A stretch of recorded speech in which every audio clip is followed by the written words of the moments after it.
السلام علیکم ناظرین، ظہیرالدین بابر آپ کی خدمت میں حاضر ہے۔ ناظرین، چند روز قبل وزیر اعلیٰ خیبر پختونخوا علی امین گنڈا پور نے جو بیان دیا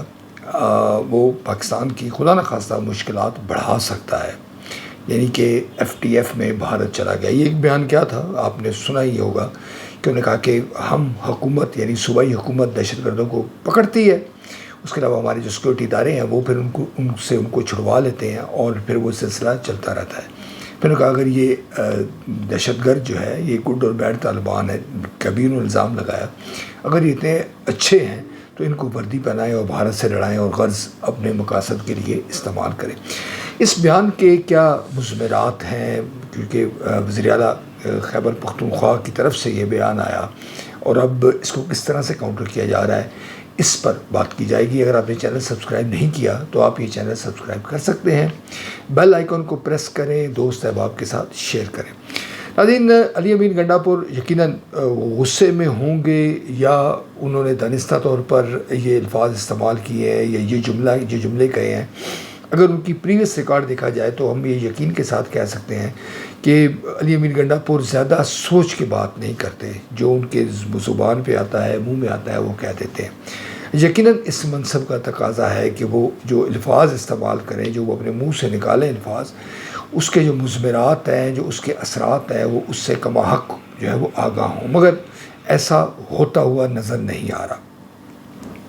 کہنے کو تو وہ پہلے بھی اس قسم کے بیانات دیتے رہے، مگر یہ جو بیان ہے انہوں نے جو خیبر پختونخوا میں دہشت گردی کے حوالے سے کیا ہے اور پھر جو ہماری سیکورٹی فورسز کی جو پرفارمنس ہے، جو وہ کام کر رہی ہیں، اس پر جو انہوں نے الزام لگایا، یہ بڑا سنجیدہ نوعیت کا ہے۔ میں بار بار اس بات کا ذکر کر رہا ہوں کہ علی امین گنڈا پور خیبر پختونخوا کے وزیر اعلیٰ ہیں۔ اگر کوئی عام سیاستدان ہوتا، پی ٹی آئی کا کوئی ایسا رہنما ہوتا جو کہ حکومت میں نہ ہوتا، تو پھر اس کے جو مضمرات ہیں یا وہ کوئی اتنا تشویشناک تھا، مگر وہ یہ بیان ان کا جو آنا اور اس صوبے سے آنا جہاں پر آلریڈی دہشت گردی کے خلاف جنگ جاری ہے اور پاکستان کی جو سیکورٹی فورسز ہیں وہ آئے روز جام شہادت نوش کر رہی ہیں۔ اب ناظرین، یقینی طور پر بھارت اس طاق میں تھا اور آپ جانتے ہیں کہ پہلگام واقعے کے حوالے سے خود نریندر مودی کو بھارت میں بڑی مشکل کا سامنا ہے اور وہ یہ کوشش کر رہا ہے، بے انتہا کوشش کر رہا ہے، نریندر مودی اور ان کی جو ٹیم ہے، بی جے پی کوشش کر رہی ہے کہ کسی طرح سے عالمی برادری کو بھی کنونس کیا جائے کہ جناب پہلگام کا واقعہ جو ہے وہ پاکستان کی کارستانی تھی۔ آپ کو یاد ہوگا کہ حال ہی میں جو امت شاہ ہیں، جو ان کے سینئر وزیر ہیں، انہوں نے جو بھارت کی پارلیمنٹ کے اندر کھڑے ہو کے بتایا کہ کس طرح سے ہم نے وہ آپریشن کیا، دہشت گردوں کو ہم نے، وہ دہشت گرد جو پاکستان کی جانب سے مبینہ طور پر ان کا الزام تھا کہ وہ آئے، پاکستانی چاکلیٹ ان سے برآمد ہوئی، غرض انہوں نے مختلف قسم کے الزامات کیے اور انہوں نے کہا کہ ہم نے ان کو جو ہے وہ مار دیا ہے اور وہ انکاؤنٹر میں مارے گئے ہیں، اور یہ ہماری بڑی کامیابی ہے۔ امت شاہ نے اپنی جو پارلیمان ہے، جو بھارتی پارلیمنٹ ہے، اس کو بتایا۔ آپ جانتے ہیں کہ کانگریس، راہل گاندھی ہو، جو دیگر تمام جو رہنما ہیں کانگریس کے، وہ بڑے سوالات اٹھا رہے ہیں، جو 5 ٹکارے بھارت کے گرے ہیں اس کے حوالے سے، یعنی کہ نریندر مودی کو ایک طرف تو بیرونی دنیا میں خفت کا سامنا ہے اور دوسری طرف خود ان کے پاس، یعنی ان کے ہاں جو ان کا نیریٹو تھا، جو ان کا بیانیہ تھا آپریشن سندور کے حوالے سے، وہ انتہائی جو ہے وہ شکست خوردہ شکل میں موجود ہے۔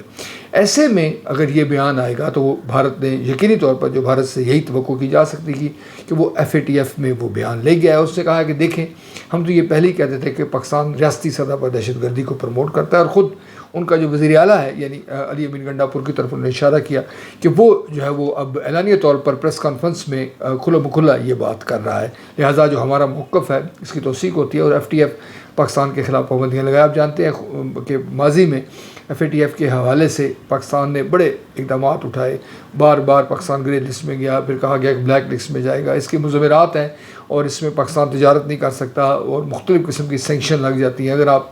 اس حوالے دلچسپی لیتے ہیں تو نیٹ پہ آپ چیک کر سکتے ہیں کون کون سے ممالک ہیں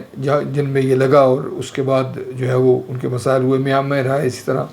جو ہے وہ کوریا ہے، اس طرح جو ممالک ہیں ان کے لیے مشکلات کھڑی۔ اب جو علی امین گنڈا پور صاحب ہے، ان کا ایک سٹیٹمنٹ آیا ہے دوبارہ، انہوں نے کہا جناب میں بھارت کو یہ واضح کر دینا چاہتا ہوں کہ میں نے جو میرا بیان ہے وہ سیاق و سباق سے ہٹ کر پیش کیا گیا ہے نریندر مودی یا بی جے پی جو ہے وہ خیبر پختونخوا میں دہشت گردی کر رہی ہے، ہمارے یہاں جو بلوچستان میں دہشت گردی کر رہی ہے، ہم اس بات کو جانتے ہیں. ہم جو تحریک طالبان پاکستان کی طرف انہوں نے اشارہ کیا، جو دہشت گرد گروپ اس وقت پاکستانی سیکورٹی فورسز سے نبرد آزمائے ان کے پیچھے مار. غرض یہ بات انہوں نے ڈیٹیل سے کہی، مگر جو ڈیمیج تھا ناظرین لگتا یوں ہے کہ جو ڈیمیج ہے وہ ہو گیا. اگرچہ حکومت پاکستان، ہمارے جو قومی ادارے ہیں وہ اس کو بھرپور انداز میں کاؤنٹر کر رہے ہیں، مگر جیسے میں نے ذکر کیا ایک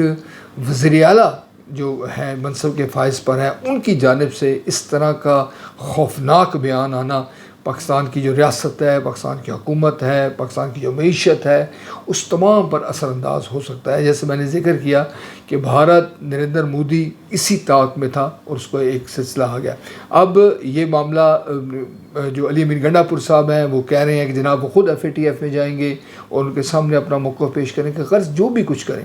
کوشش یہ ان کو کرنی چاہیے اگر عمر کے اس حصے میں وہ اپنی زبان کو کنٹرول کر سکتے ہیں. اور جیسے ایک کہاوت ہے کہ پہلے تولو پھر بولو، اور جو اہم منصب پر لوگ موجود ہوتے ہیں وہ جتنا کم بولیں ان کے لیے اتنا ہی اچھا